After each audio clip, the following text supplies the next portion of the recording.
Just real swash. Today I'm going to show you how to get a guaranteed 300 or more on your Army PT test. I used to get 360, so I know what I'm talking about. But just to prove it, I already did chest and tries today, and I'm going to do one today. I'm going to do a PT test right here in my garage. But look, people don't understand the keys to getting a higher score on their PT test. They always forget about the same basic principle. It's all about your core, right? People don't understand that. You're doing push-ups, your core's got to be tight or you're wasting too much kinetic energy, right? You need that. You need your body tight. Planks help you get ready for that, right? Sit-ups, same thing. You're doing sit-ups, core, right? You want to keep your body tight going down and back up. So today I'm going to show you weighted max PT sit-ups and regular push-ups for max after tries and chest already. The key, the first one I showed you yesterday with the baking soda. You take your baking soda, you're already going to get an extra 10 push-ups or sit-ups on your PT test. So if you came out of basic training, I'm assuming you can at least do 60 push-ups, right? So if you can do 60 push-ups, drink the baking soda, go do your PT test, you'll get 70 push-ups, right? Now I'm going to show you a couple of tricks and some exercises to help you get another 10 or 15, all right? People always skip the plank. That's what I'm showing you today.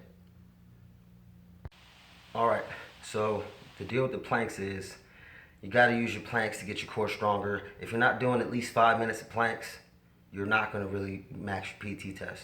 If you can't do 5 minutes of planks, you'd be lucky. If you are maxing your PT test, you're just doing off the muscle. If you want to do it perfect form, do it correctly, you need to do 5 minutes of planks at a time. You know what I'm saying? I do like 3 sets of 5 minutes of planks a day, every day. So a lot of dancers and other people do planks a lot of times. They need that tight core, and you do if you're in the Army and you're doing a PT test. Everybody needs a strong core regardless. But I'll show you some tricks in a minute. But you want to make sure you're doing your plank right.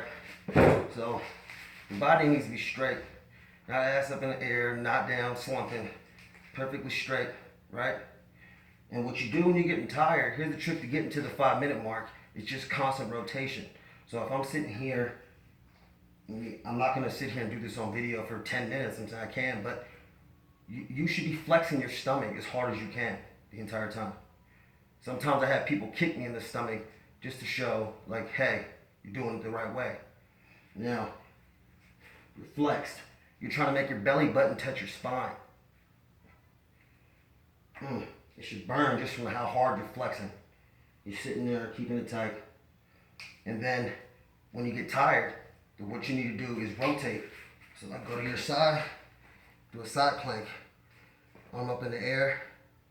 People do all these tricks with their legs and shit. I don't think there's any need for that. You're keeping yourself flexed, you should be so flexed.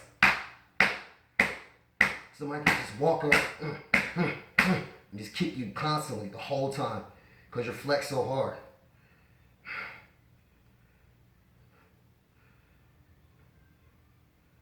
It's teaching you how to control the center of your body. It helps you on the run also. You need that kinetic energy to stop being wasted, especially on a 2-mile run. The baking soda is going to help though. I'm not going to show you the run. Anybody can run. It's whatever.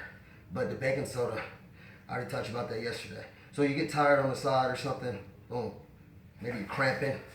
You switch to the other side. Same thing. And this is 5 minutes total, so I mean, flexing. Come back. You're doing them at home while you're watching TV in between, during commercials. Have your wife or your girl, whatever, just kick you in the stomach the whole time, man.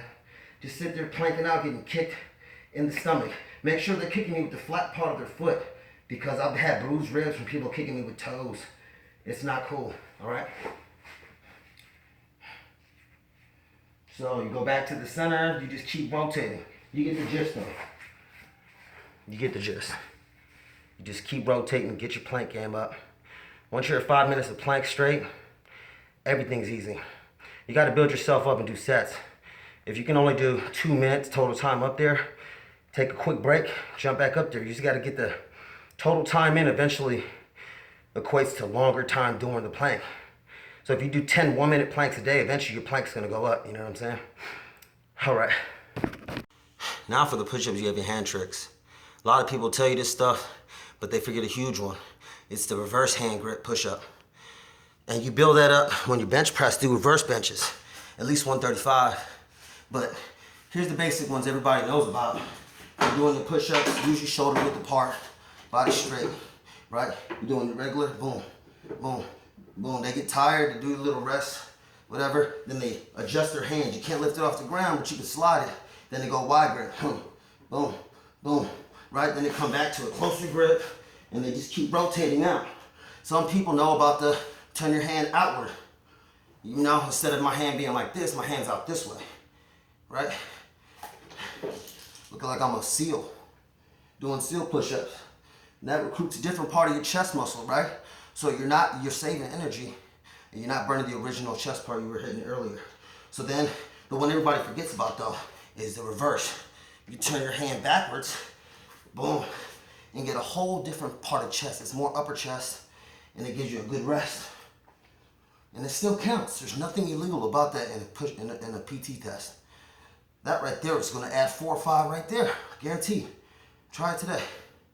Now, the sit-ups. The tricks with the sit-ups is you've got to get used. You have to get used to doing sit-ups with nobody holding your feet. The more you depend on somebody holding your legs, the more you're using your hip flexors. And you're using your hip flexors, that's what burns you out during a PT test. If you focused on your abs as you did sit-ups, way easier, okay? And that's why I showed you, I have a video before, 10 reasons you need gravity boots. That gravity boots are only 4 pounds of pressure on each ankle, but I guarantee it's gonna feel like somebody's holding your feet. And that'll give you that transition from assisted sit-ups to lightweight on your ankles to nothing, right? So, gravity boots, if you don't know what gravity boots are still, these shackles, man, they let you do everything. Go upside down, do sit-ups, add weight to your leg raises, but then the sit-ups. So you practice, every time you train for sit-ups, you should be training with nobody holding your feet. Your feet shouldn't be up underneath anything either, because then you're recruiting the wrong muscles and you're burning your energy way too fast, right? And all you gotta do is get your shoulders back and come up, lock your fingers. I'm using all abs.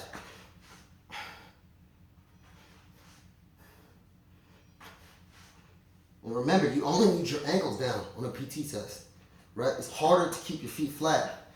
Your ankles being up gives you an extra, it supports that angle for you to come up easier. When your ankles are down, it doesn't help you with the leverage, you're going further. It feels like you're going an extra 2 inches. All right, so now I'm gonna do these PT tests. I'm gonna do the push-ups for 2 minutes, the sit-ups for 2 minutes, and just show you after a full workout, you can still knock this out with baking soda. All right? All right, I'm gonna max out the push-ups real quick. Timer, basically got 2 minutes. I'll count 1, 2.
70s and I'm 32, so max. Now I'm gonna go straight to sit-ups with weight. And no foot assistance. So 25. One.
You get the point, all right?